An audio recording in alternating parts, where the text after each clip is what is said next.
Hey there, welcome back to day 5 of the 30 days in the studio. Today we are going to be painting, and I saw this painting the other day while I was looking through Instagram. It's a Gerhard Richter painting where he scrapes paint across the canvas, and I've seen documentaries about how he creates those paintings, and I thought, well, could I do that with watercolor? Not obviously the same effect, but the same technique of putting paint and then scraping it across.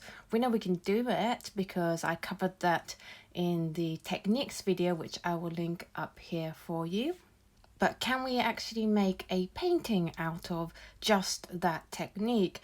And I really want to explore that today.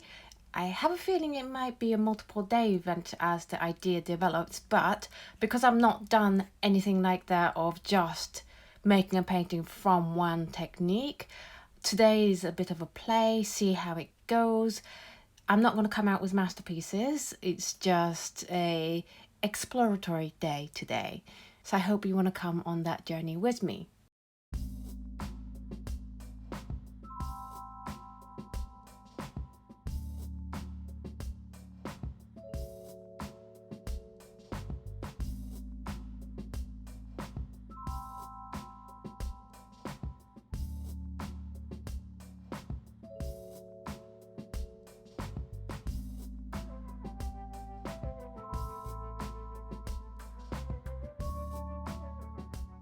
So this is the first painting I did, as you saw. I love it.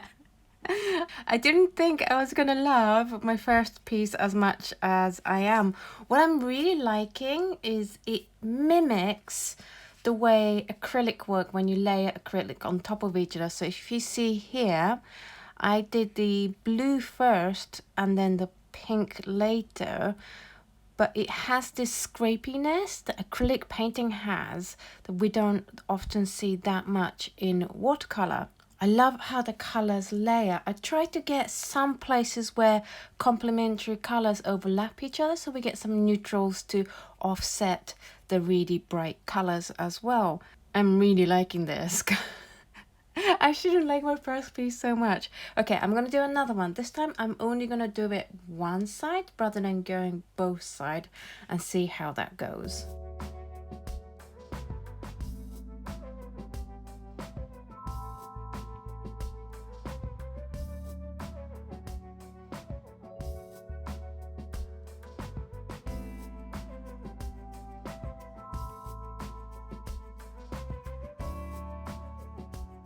So this is a complete different feel to this one. This one had the colors more clear, and also because I'm just doing it wet on wet, not letting each layer dry, it's starting to fluff up the fiber as I keep rubbing this across the paper while it's wet. However, I'm kind of liking the texture and how much darker those bits are in compared to the surrounding bits, especially when there's so much color on here. It kind of adds another level of texture in.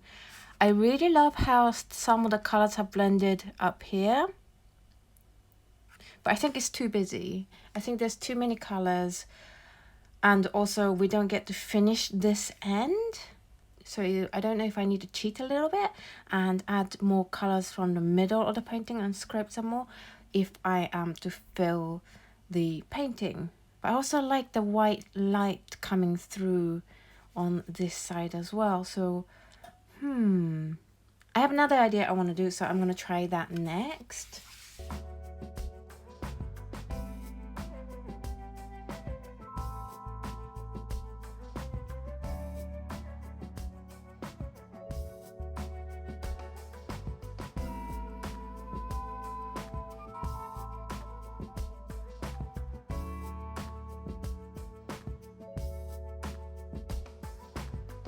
So this is the third piece. I basically went round in a circle with the rainbow colors, and although it's a little bit messy in the middle, overall I'm really liking the effect, and I think this will be as a much bigger piece, so the strands of color are much thinner overall.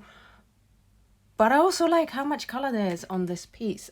I have to say, it looks way better. I'm looking at the camera. It looks way better through the camera than it does in real life. How does that happen?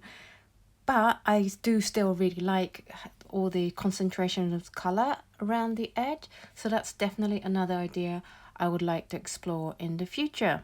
But I have to say, out of the three, this one, and this one, I'm definitely liking this one the best.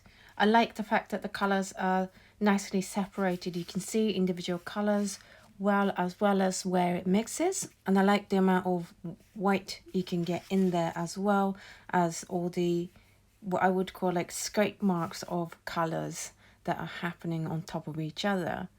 So I think I'm going to try and do a bigger piece with this one.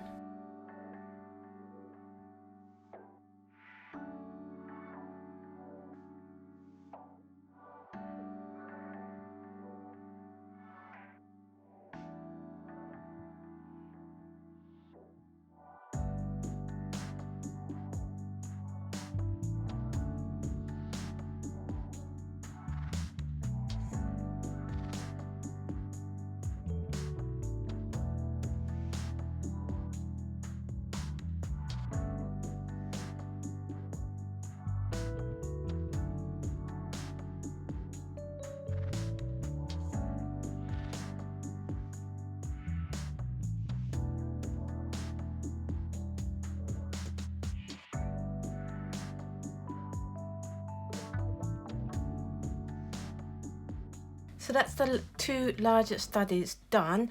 They're two very different paintings. One, I did really broad stripes of color by putting a lot more water in the little puddles to begin with and going a lot slower in the scraping. With this one, I wanted the lines to be a lot thinner, and so I put smaller dots of water and then scraped it relatively fast to make the thinner lines. And I really like both of them. With this one, I also went over some areas with just a brush and a little bit of diluted Bordeaux to fill some of the gaps. I just wanted to tone down the painting a little bit. And I've noticed in this piece and also in this piece that Bordeaux is really handy in this range of colors to just tighten everything up and make it more finished piece looking.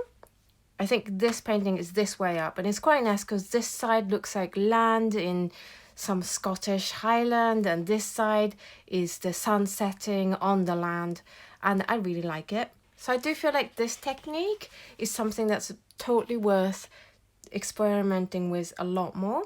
I also want to see things like what would happen if I have a grey background to the painting first and then do the same thing. I think it will have a completely different feel to it, so I may do that on another day. So what do you think of this technique of using a scraper to scrape paint across the page rather than with a brush, and that being the sole technique of creating your painting? Do let me know what you think of these paintings as well. I think I like this one the best so far in terms of color. I hope you enjoyed coming along on this journey.